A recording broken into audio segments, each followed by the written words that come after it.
Halo semuanya, welcome to my channel. Hari ini kita akan melanjutkan cerita dari kisah janda perawan. Sebelumnya jangan lupa subscribe, comment, and like. Episode 38, Perbincangan Mencurigakan. Melihat kedatangan wanita itu membuat Nela dan Raska saling pandang. Gadis itu terheran mengapa tiba-tiba Sinta secara kebetulan ada di tempat yang sama. Sedangkan Raska tampaknya sudah bisa membaca situasi yang terjadi ini. Hai Nela, kita bertemu lagi. Sinta tersenyum dan melangkah mendekat. Ternyata kalian cukup dekat ya. Sahabat dari Randy dekat dengan istrinya. Apa jangan-jangan kalian ini? Sinta melebarkan mata, terus menebak dan berpura-pura tidak tahu soal kedekatan Raska dan Nela. Kami hanya berteman bu, tidak lebih, timpal Nela, membuat Sinta terkekeh. Oh begitu ya, kamu gak salah pilih teman kan Nela? Maksudku kamu ini kan gadis baik-baik. Apa dalam berteman kamu gak memandang seperti apa orang yang akan kamu jadikan teman itu? Sinta tampak menantang, dengan kedua telunjuk dan jari tengahnya menggerakkan seolah memberikan tanda kutip. Membuat Raska melengos sementara Nela mengernyit keheranan. Apa yang harus diragukan? Ucap Nela seraya menoleh ke arah pria di sebelahnya. Dia pria yang baik, sama seperti mendiang suamiku. Jadi aku pikir tidak ada yang salah dengan pertemanan ini. Kata Nela yang tampak percaya diri, meski dalam hatinya merasa sangat bingung dengan sikap Sinta yang tampak mengintimidasi itu. Sepertinya kita harus bicara. Raska menatap datar ke arah Sinta, kemudian menoleh ke arah gadis di sebelahnya. Nela, kamu gak keberatan kan untuk menunggu di mobil? Gadis itu semakin terheran, tapi ia tetap menghargai perintah Raska. Dalam hatinya mungkin saja memang ada suatu hal penting yang harus pria itu bicarakan dengan Sinta.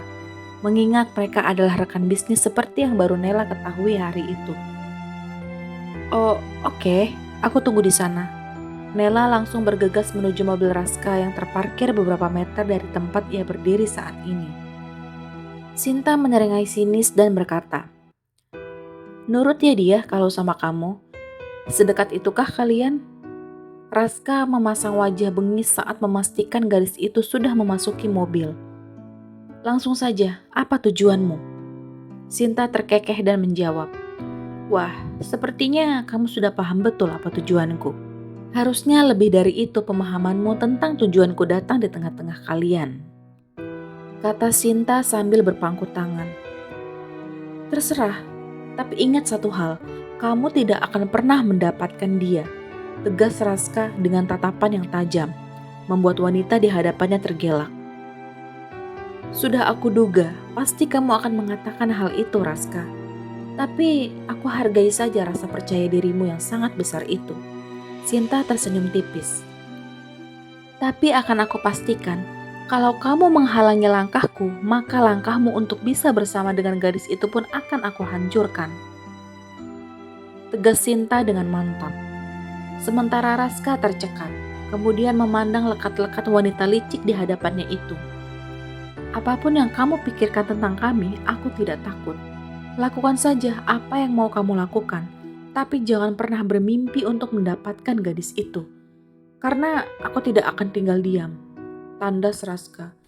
Kemudian ia berbalik badan dan hendak melangkah meninggalkan wanita itu. "Baiklah. Kalau begitu, persiapkan saja dirimu untuk kehilangan teman barumu saat dia tahu dengan jelas siapa kamu sebenarnya," seru Sinta, membuat langkah Raska terhenti. "Akan aku pastikan keluarga sahabatmu tidak akan pernah mau lagi mengenalmu saat mereka tahu seberapa buruknya dirimu selama ini." Raska kembali berbalik badan, tak mengira bahwa Sinta mengancamnya begitu jauh.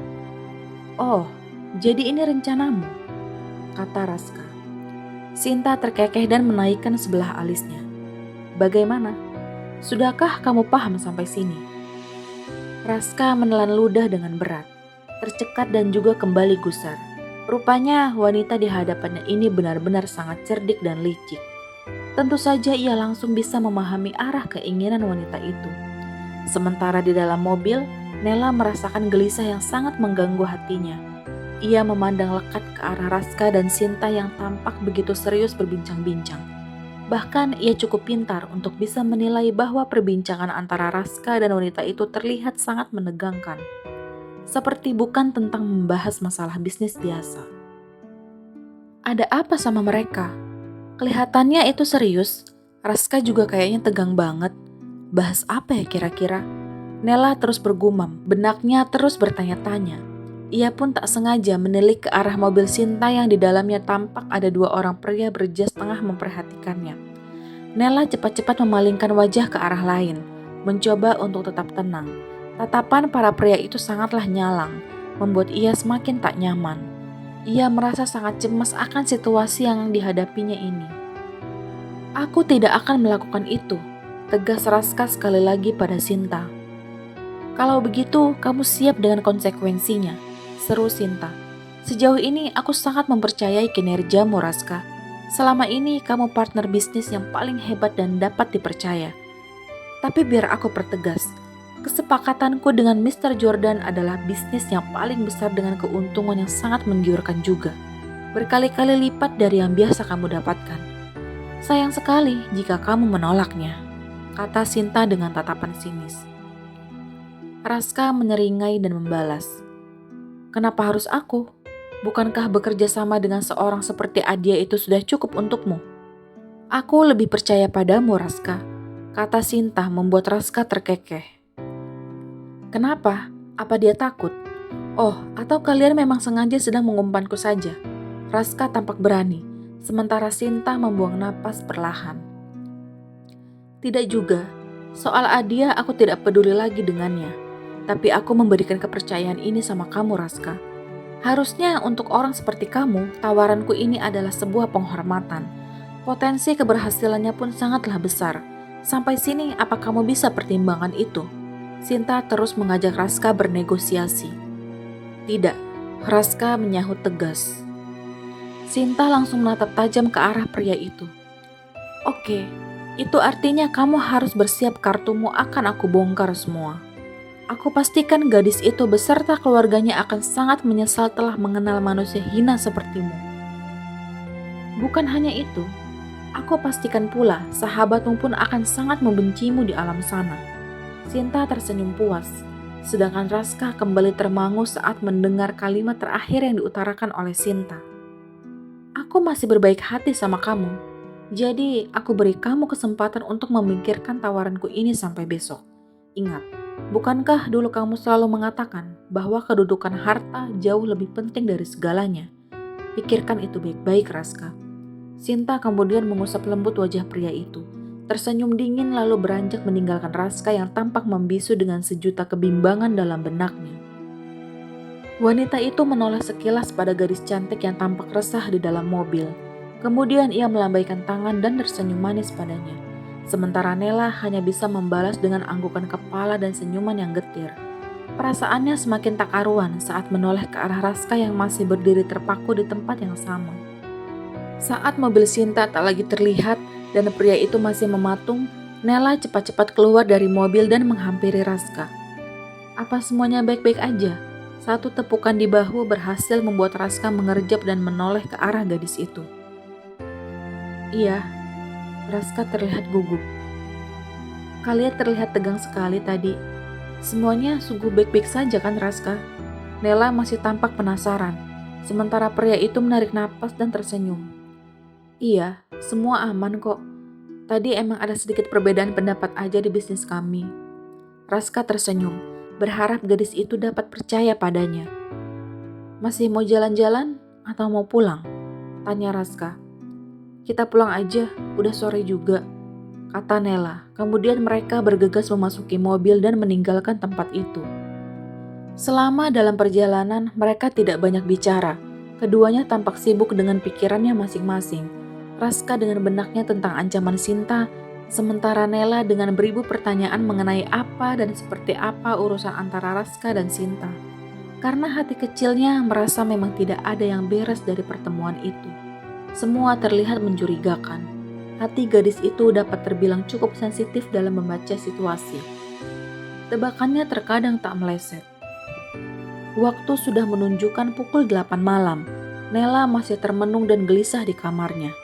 Duduk di balkon kamar dan kembali memikirkan kejanggalan dari sikap Raska setelah bertemu dengan Sinta. Gadis itu pun tak terlihat di meja makan. Biasanya ia selalu membantu Ningsih mempersiapkan makan malam. Tapi hari ini tampaknya setelah berjalan-jalan ia tak lagi terlihat, membuat Ambar bergegas menemuinya di dalam kamar. Suara ketukan di balik pintu pun tetap tak membuyarkan lamunannya. Ambar kembali mengetuk lebih kencang, tapi tetap tak ada jawaban. Ia kemudian menekan handle pintu dan membukanya, mengedarkan pandangan ke segala penjuru di kamar itu. Tampaknya Nela tak ada di dalam kamar. Kemudian ia melihat ke arah pintu balkon yang terbuka. Sudah bisa ditebak ada di mana gadis itu saat ini. Saat ia melangkah ke arah pintu balkon, ternyata memang benar. Gadis itu sedang duduk melamun di kursi. Tatapannya sendu seperti orang yang kebingungan, membuat Ambar terheran dan mendekat ke arahnya. "Nela?" Usapan lembut di bahu itu berhasil membuat Nela menoleh dan mengerjapkan mata. "Mama?" sahut Nela yang langsung mengusap wajah.